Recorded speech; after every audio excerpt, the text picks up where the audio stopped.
Bonjour à tous, je suis ravie de vous retrouver aujourd'hui pour une nouvelle vidéo qui sera plus axée développement personnel, puisqu'aujourd'hui on va parler d'égoïsme. Qu'est-ce que c'est être égoïste? Je me suis rendu compte il y a quelques temps que en fait ces définitions de l'égoïsme, il y a énormément de personnes qui ne la connaissent pas ou qui en fait ont une définition erronée de ce qu'est l'égoïsme. Du coup souvent ces personnes-là accusent quelqu'un d'être égoïste parce que leur définition en fait n'est pas bonne. Et quand en fait tu te rends compte de ce que c'est qu'être égoïste, tu comprends beaucoup de choses. Et donc je vais essayer de vous expliquer aujourd'hui qu'est-ce que c'est être égoïste. Alors toutes ces infos que je vais vous donner aujourd'hui, je les ai tirées d'un livre qui est La puissance de l'acceptation de Lise Bourbeau. Voilà, j'ai pas tiré ça de mon petit cerveau, hein. C'est en ayant lu ce livre là, en ayant pioché des infos que j'ai compris ce que c'était en fait qu'être égoïste. Alors souvent ce que les gens pensent, c'est que quelqu'un d'égoïste, c'est quelqu'un qui fait passer ses besoins avant les besoins des autres. Alors qu'en fait c'est pas du tout ça. Être égoïste, c'est vouloir que l'autre s'occupe de vos propres besoins avant les siens. Ça c'est être égoïste. Je vous donne un exemple très parlant. Imaginez un homme, une femme en couple. Vous avez le mec qui est fatigué, après sa journée de travail, etc. Il veut se relaxer le soir. Il a besoin pour se relaxer de jouer un peu à un jeu vidéo.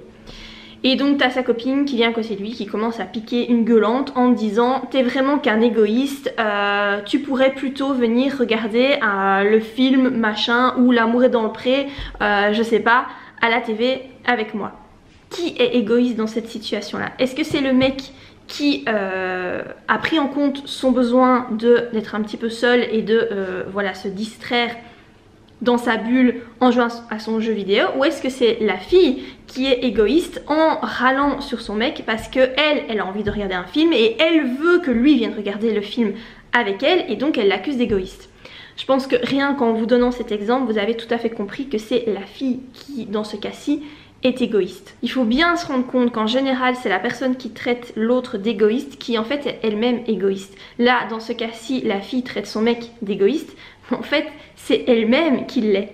Quand tu es vraiment quelqu'un d'égoïste, c'est qu'en fait tu penses que l'autre doit répondre à tes besoins. Tu penses que c'est lui qui est responsable de tes besoins et qui doit contenter tes besoins. Tu décides donc d'enlever quelque chose à l'autre pour ton propre plaisir. Ça c'est être égoïste. Sache bien que si tu as des attentes envers quelqu'un, cette personne est tout à fait en droit de dire non à tes attentes.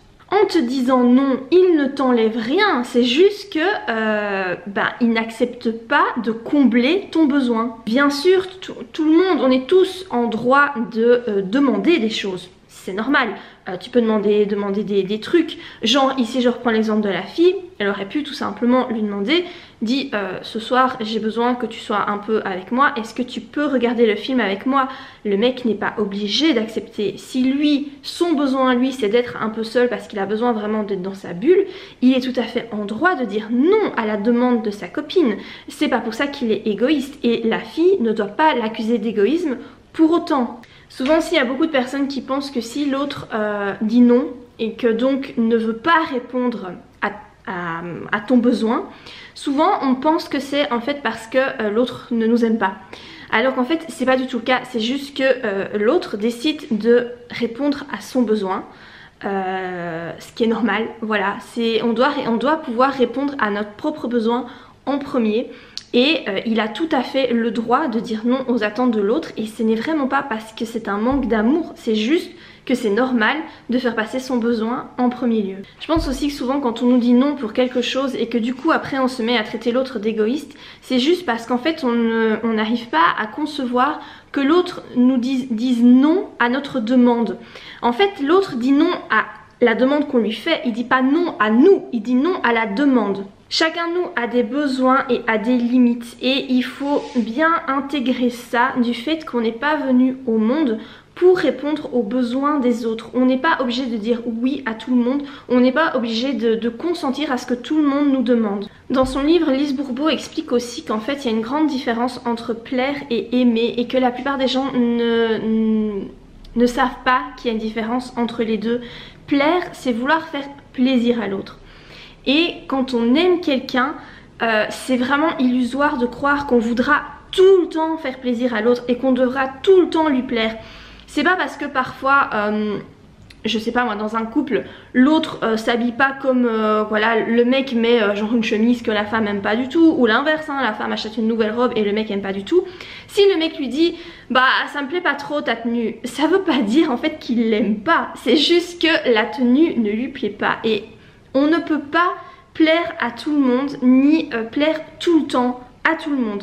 Mais c'est vraiment, il faut vraiment faire la différence entre plaire et aimer. Si tu veux faire en sorte de tout le temps plaire à quelqu'un, à tes parents, à tes enfants, à ton conjoint, ta conjointe, en fait tout ce que ça traduit c'est que tu as un gros manque d'amour envers toi-même, parce que du coup en fait tu vas pas prendre en compte tes propres besoins, puisque tu feras toujours en sorte de plaire à l'autre et donc de combler les besoins de l'autre et les attentes de l'autre.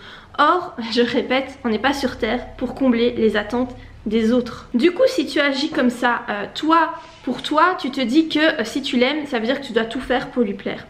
Mais l'autre, il voit peut-être pas les choses de cette façon-là. Peut-être que lui, justement, il fait très bien la différence et que lui fait passer son besoin d'abord, et que c'est pas parce qu'il fait passer son besoin d'abord qu'il ne t'aime pas. Mais toi, tu vas prendre ça comme un manque d'amour. Tu vas te dire, bah, s'il fait pas ce que je veux, s'il fait pas ce que je lui demande, bah, ça veut dire en fait qu'il m'aime pas. Et c'est comme ça qu'il y a plein de problèmes qui surviennent, des couples qui se séparent, des problèmes avec les enfants, des incompréhensions même avec les parents, etc. C'est vraiment comme ça qu'il y a plein de conflits qui émergent. Du coup, vraiment, la prochaine fois où tu auras envie de traiter quelqu'un d'égoïste, demande-toi vraiment si ta définition de l'égoïsme est bonne en fait. Demande-toi si en fait ce que tu lui demandes, est-ce que en fait tu lui demandes de sacrifier quelque chose pour te faire plaisir. Si c'est le cas, ça veut dire qu'en fait l'égoïste dans l'histoire c'est toi. Dis-toi bien que l'autre n'est jamais obligé d'accéder à ta demande, et que c'est pas parce qu'il n'y accède pas qu'il est forcément égoïste. Si tu penses qu'il est égoïste, en fait c'est toi qui es égoïste dans ce cas-là, parce que c'est toi qui tu lui demandes en fait vraiment de sacrifier quelque chose chez lui pour te combler toi, combler tes attentes. Par rapport à nos propres besoins, en fait il est illusoire de croire que c'est les autres qui vont pouvoir combler nos besoins. Il n'y a que nous-mêmes qui sommes capables de combler nos propres besoins. Mais je pense que je ferai une autre vidéo là-dessus parce que c'est encore un autre sujet. Mais voilà, par rapport à l'égoïsme, ce que j'avais envie d'un petit peu éclairer pour vous, parce que moi c'est un problème que j'ai eu pendant très longtemps, qu'on m'a accusé d'égoïsme pendant une grosse dizaine d'années, alors qu'en fait c'était pas moi qui étais égoïste, c'était l'autre. Et le pire c'est que moi je n'accusais même pas l'autre d'égoïste, parce que je pensais vraiment que c'était moi, et en fait je me rends compte que c'était pas du tout le cas en fait, que je faisais simplement, j'écoutais simplement mes besoins, et que je n'avais pas cette envie de plaire, mais juste que je voulais juste respecter mes limites et mes besoins, et que du coup vu que ça plaisait pas à l'autre, forcément on me traitait d'égoïste, voilà. Et c'est bien dommage. Mais donc du coup cette vidéo est là pour vraiment vous faire prendre conscience si vous êtes dans ce cas là, parce que je pense que les personnes qui traitent les autres d'égoïstes, ils le font pas exprès, hein. Je pense que c'est juste qu'ils se rendent pas compte, leur définition est complètement erronée, et voilà, je pense que c'est juste une prise de conscience qui s'est pas encore faite. Donc j'espère que cette vidéo pourra aider toutes ces personnes là. Si jamais vous connaissez quelqu'un qui a tendance à traiter très vite les autres d'égoïstes, peut-être que vous êtes dans mon cas, voilà, que vous êtes victime, on va dire ça, victime avec des guillemets, hein, de quelqu'un qui vous traite constamment d'égoïste, et qu'en fait vous vous rendez compte en regardant ma vidéo que c'est lui qui est égoïste. Peut-être essayer de lui partager la vidéo, hein. Ça lui ferait peut-être pas tort. Bon, peut-être qu'il va mal le prendre, hein. Voilà, il ou elle, hein, je veux dire la personne, peut-être qu'elle va mal le prendre. Mais écoutez, essayez de partager ça un peu subtilement. Moi je sais pas, moi en faisant un petit clin d'œil, j'en sais rien. Mais j'espère vraiment que cette vidéo, ça pourra aider certaines personnes. Et surtout, si vous êtes dans ce cas de victime, tenez bon. Sachez que, persuadez-vous que non, vous n'êtes pas égoïste, et que c'est l'autre qui l'est.